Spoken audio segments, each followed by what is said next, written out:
Welcome back sa aking C++ programming tutorial.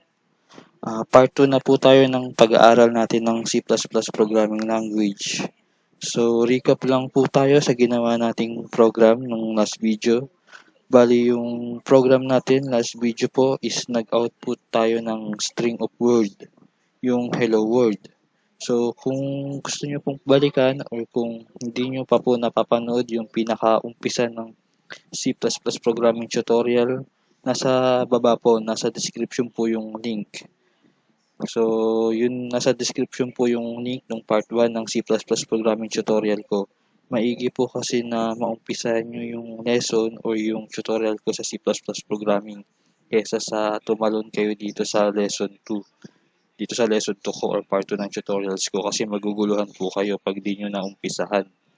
So, yun nga, last video tutorials ko is nag-output tayo ng string of word, yung hello world nga. So, alam nyo na po kung paano mag-output ng words sa C++ programming. Bali ngayon naman po, ang ituturo ko po is variables and inputs. Kung nakaraan, output lang siya, ngayon naman po, mag-i-input na po tayo. At ituturo ko po yung tinatawag na variables sa programming. So, let's begin. Meron po ako ulit hinanda na code para kopyahin nyo po sa Turbo C++ compiler nyo po. So, open po ulit tayo ng Turbo C++.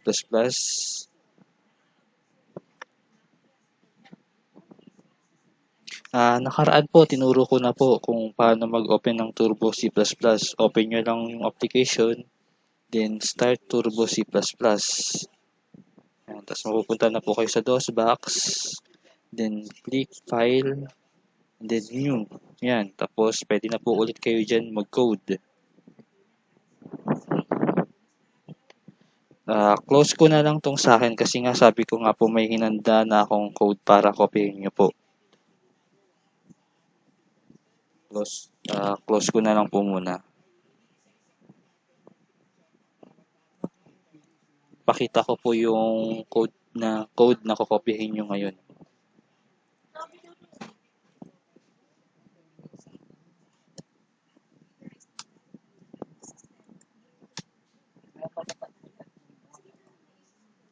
Yan, bali, ito na po yung code na kokopyahin nyo. Bali, ito na po yung code na kokopyahin nyo para sa lesson 2 or part 2.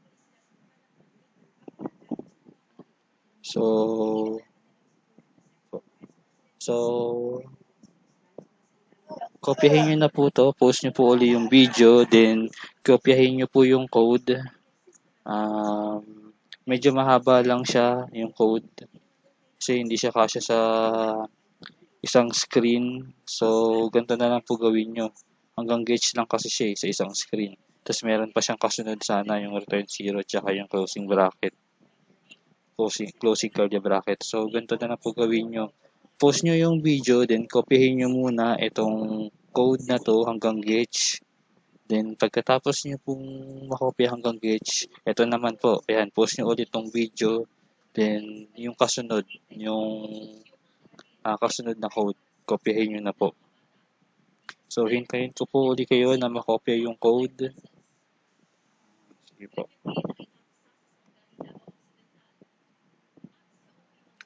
Hintayin ko po kayo na makopya nyo po yung code. After nun, mamaya i-run natin yung codes para makita nyo po yung mangyayari sa program. Then, papaliwanag ko po yung bawat syntax or codes.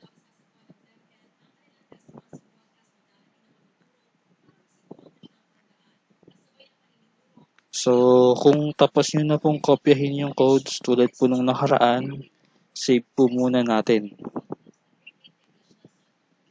Click File, and then Save As.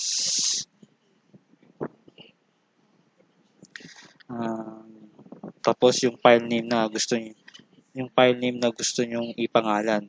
So, sabi ko nga, nung nakaraan, dapat meron siyang .cpp sa huli pag magpapangalan kayo ng code. Pag mag-save kayo ng code nyo, ipapangalan nyo, dapat meron siyang .cpp sa huli.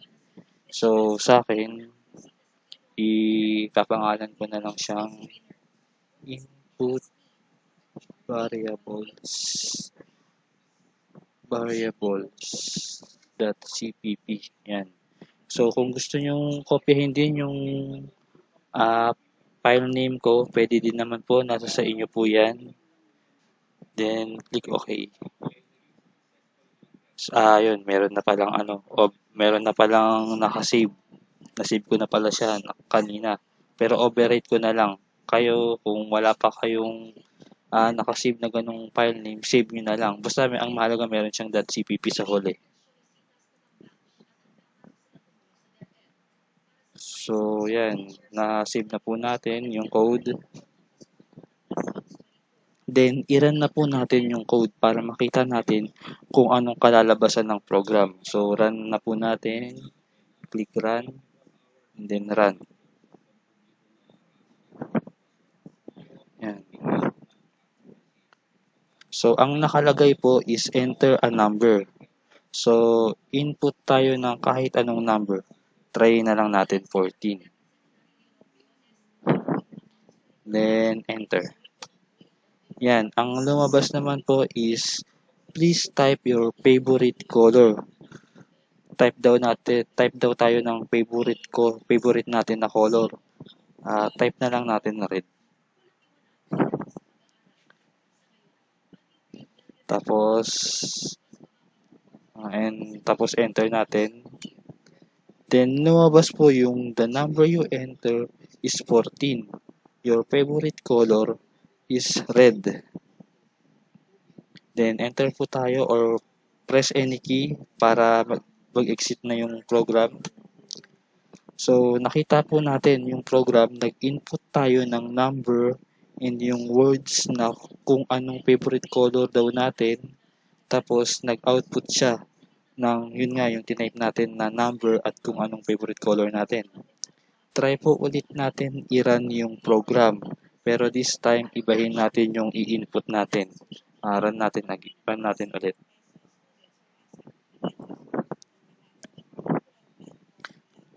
So, ito po ulit. Enter a number. Enter tayo ng kahit anong gusto nyo pong number. Pwede po dito Pwede nyo pong i-input kahit anong number. Basta number. Whole number. Try na lang natin 99. Then enter. Tapos, ito ulit. Please type your favorite color. Type naman natin this time black.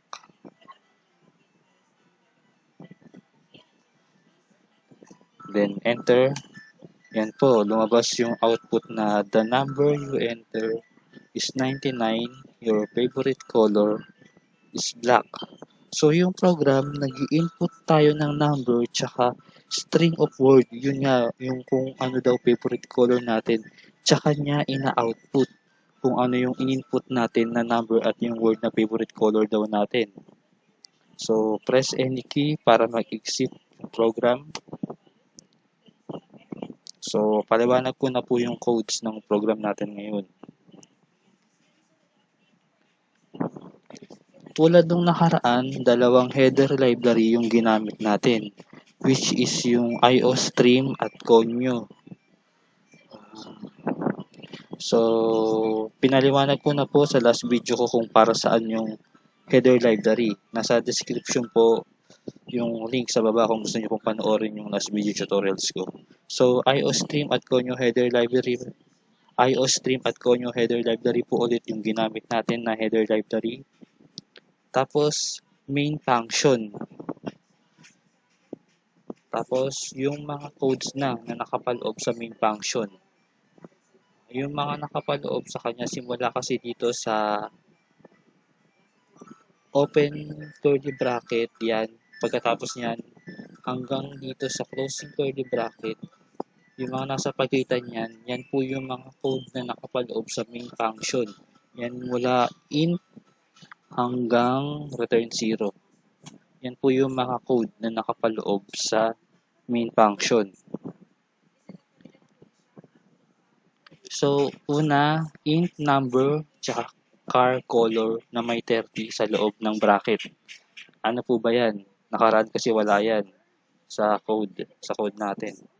So, yung mga yan, nagde-declare na po tayo dyan ng variables. So, mga variables na po yan, dinideclare natin. Ano nga ba ang mga variables na tinatawag sa programming? Ang variable sa programming is storage siya ng data. Kahit anong data, numbers, characters, or letters, or string of words, or decimal number, basta data, dun nilalagay ang data sa variables. Kumbaga storage siya ng data sa code storage siya ng data. Sa code natin, yung int number, yung int data type siya. Ang ibig sabihin nitong int, ibig sabihin integer siya. Ang data type niya is integer. So, ang integer whole number po yun wala siyang decimal point.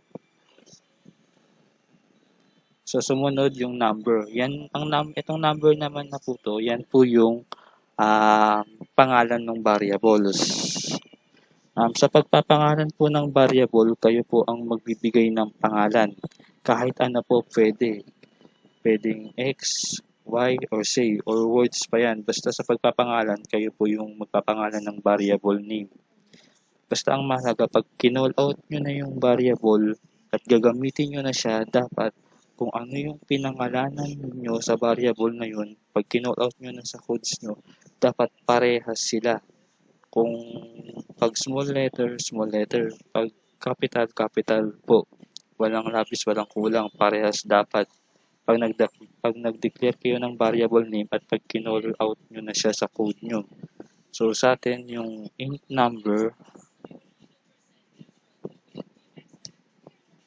nagde-declare pa lang po tayo So sa atin yung int number, so int data type yun ng variable. Tapos yung number, yun yung pangalan ng variable.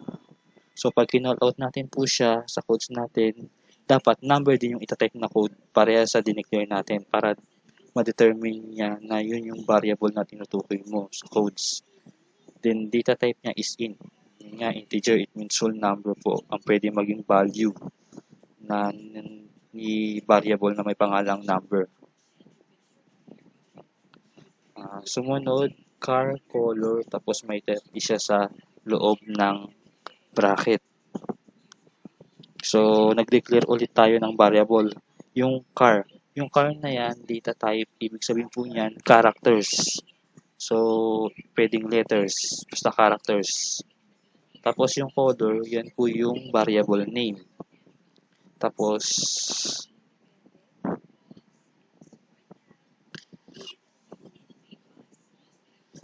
may 30 siya sa loob nasa loob ng bracket. So, ano po yung 30 na yan?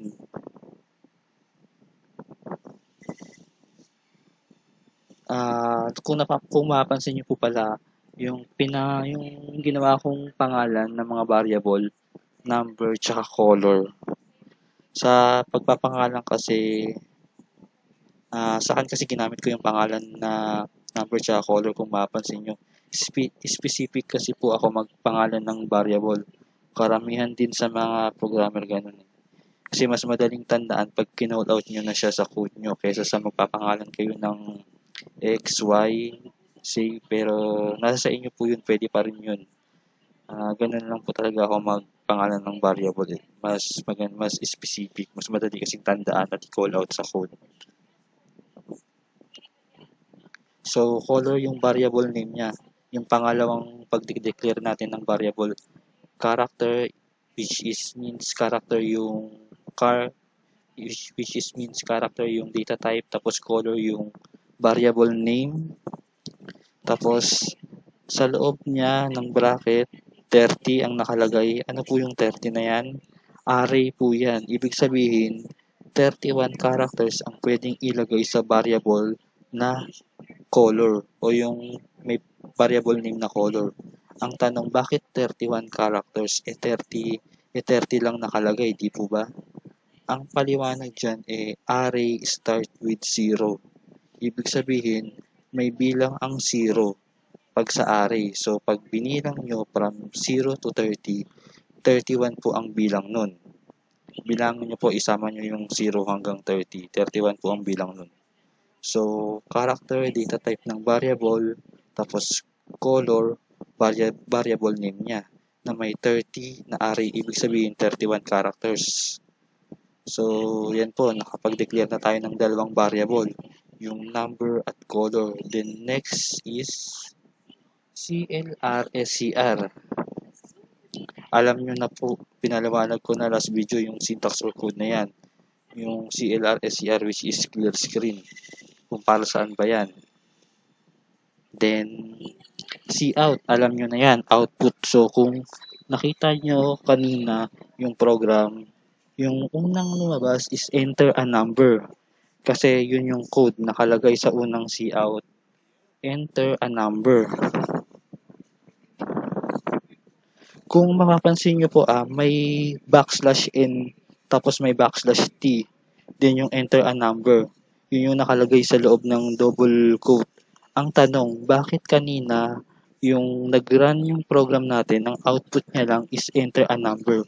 Wala naman yung \n at \t nung pag-run ng program kanina. Para maintindihan nyo po, tanggalin natin yung \n.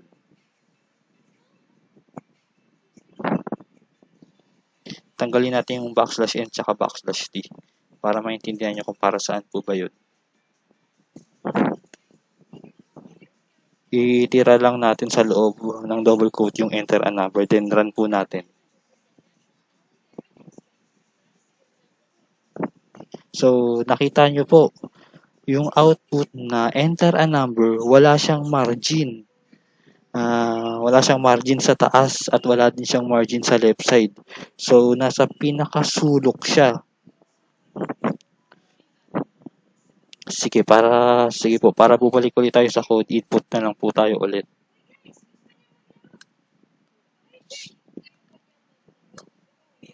Yan, so bumalik na tayo sa code. Yan, bumalik na tayo sa code. So, balik po muna natin yung \n para makita natin kung ano yung pinagkaiba. Balik po natin yung \n sa loob ng double quote. Yung bago siya mag-enter a number. Tapos, i-run natin. Run po ulit natin.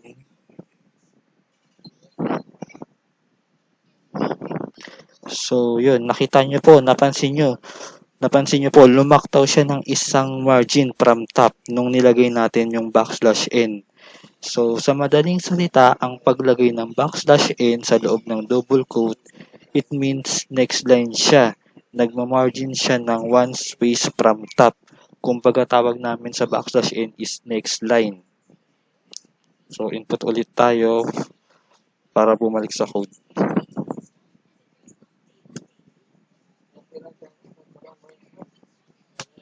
Yan. Sumunod, ibalik naman natin yung \t na tinanggal natin. So, balik ulit natin yung \t.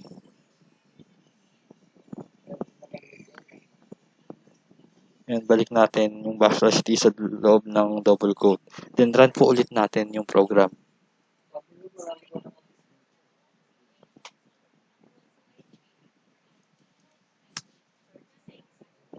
So, napansin nyo po, nagkaroon siya ng margin sa left side. Nagkaroon po siya ng indent. Sa madaling salita po, indent siya, margin from left. Parang yung sa MS Word, pag nagta-type pag nag-i-indent tayo sa left margin, nagtatab lang po tayo. So, ganun po ang \t na nilalagay sa double quote sa Cout. Yun nga, is for indent, margin from left. So, yan po ang \n at \t. For margins po talaga siya. Dapat nilalagay nyo po yung \n or \t bago po yung words sa loob ng double quotes. Bago yung i-output nyo na words kung gusto nyo pong lagyan siya ng margin. Unahin nyo po muna sa loob ng double quote yung \n or \t. So, para bumalik sa code, input ulit tayo.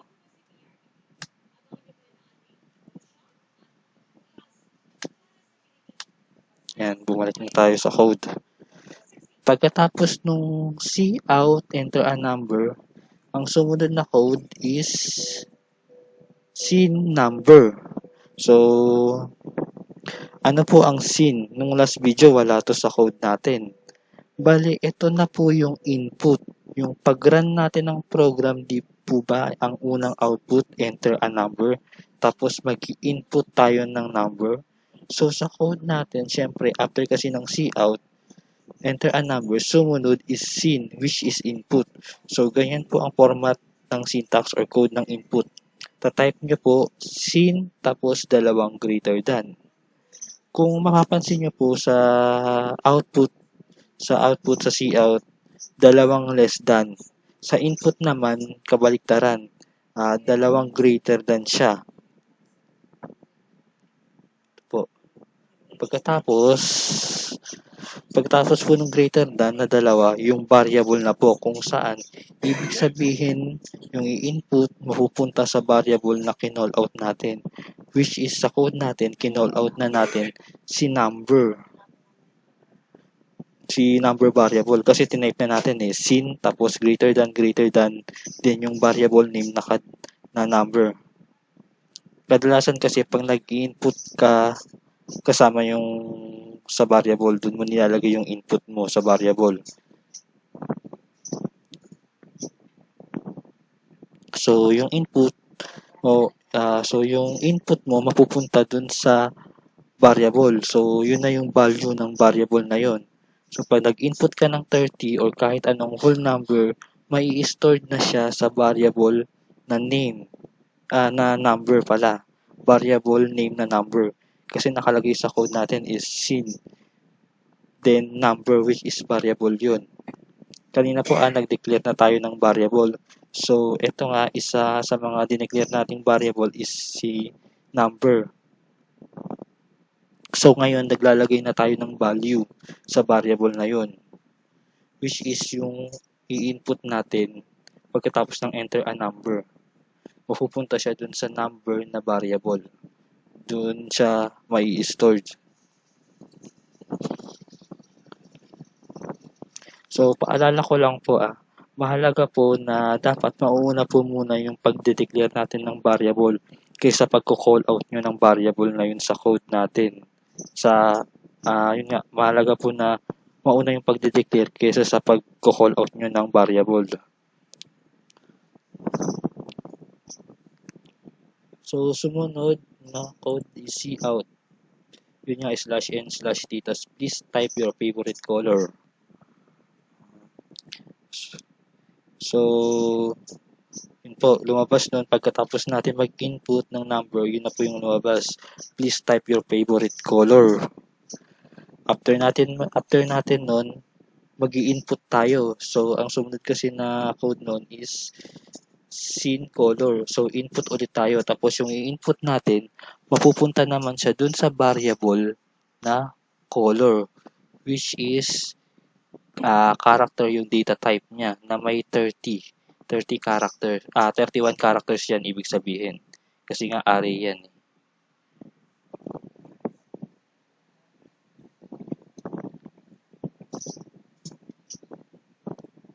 So, 31 characters. Ibig sabihin nun, maximum 31 characters pwede siya.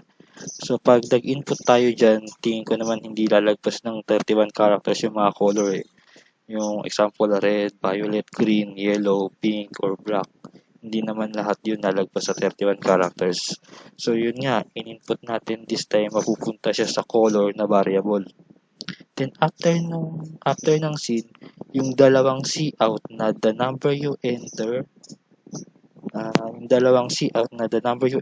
is number, tsaka yung favorite color is color.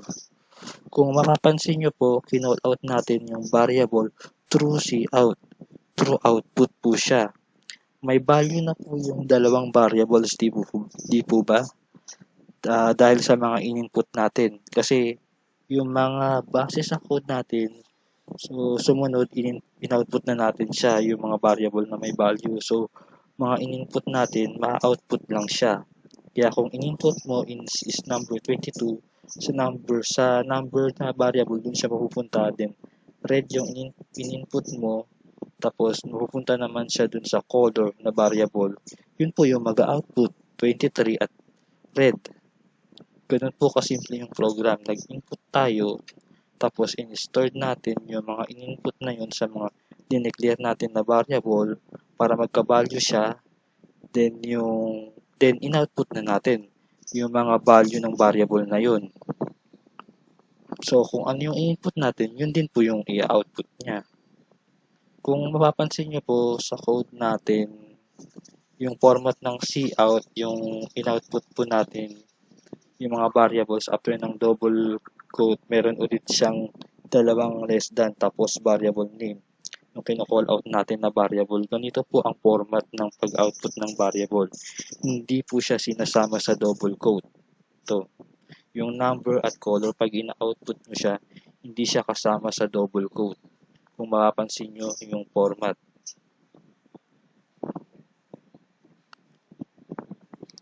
So after nyan, nung pag-output natin, ang sumunod na code is getch. So alam nyo na rin po yan kung para saan po yan. Keystroke, waiting for a key. Tapos return 0, exit program na po.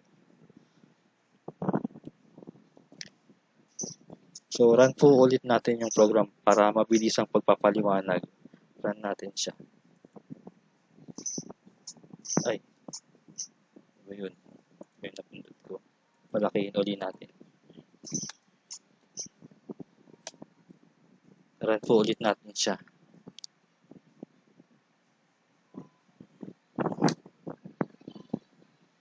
Yan. So, enter a number. Yan po yung una na nag-cout tayo ng enter a number. Tapos input tayo ng whole number kahit ano, mapupunta siya sa variable na number. Yan. Yung 33. Yan. Yung 33 na i-input natin, mapupunta siya sa variable na number. Tapos, nag-output uli siya ng please type your favorite color. Tapos yung i-input naman natin, mapupunta naman siya dun sa color na variable. Halimbawa, yellow. Yung yellow na yan, mapupunta siya dun sa color na variable. Tapos, in-output na natin yung mga value ng mga variable na yun. So, 33, the number you enter is 33. And your favorite color is yellow. Nag-output siya ng mga value ng mga variable na yun.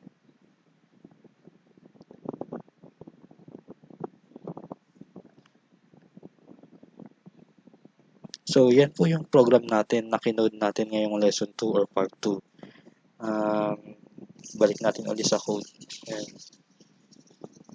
Paliwanag ko lang po, kung mapapansin nyo, kadalasan ng code or syntax sa dulo, may semicolon siya. Ayan. Yung CLR, SCR, tapos may semicolon siya sa dulo. Karamihan, may semicolon siya. Simula sa pag-declare natin ng variable hanggang sa return 0, di ba mayroon siyang semicolon? Ang semicolon po kasi is sign ng end of an statement. Kumbaga period siya, kung sa paragraph period ang dulo, sa coding naman sa programming language, sa pagpo-program, semicolon siya. Sa mga ibang programming language walang semicolon pero karamihan naman ng mga programming language na iba tulad nga ng pinag-aaralan natin ngayon, which is C++ language, meron siyang semicolon sa bawat syntax or code.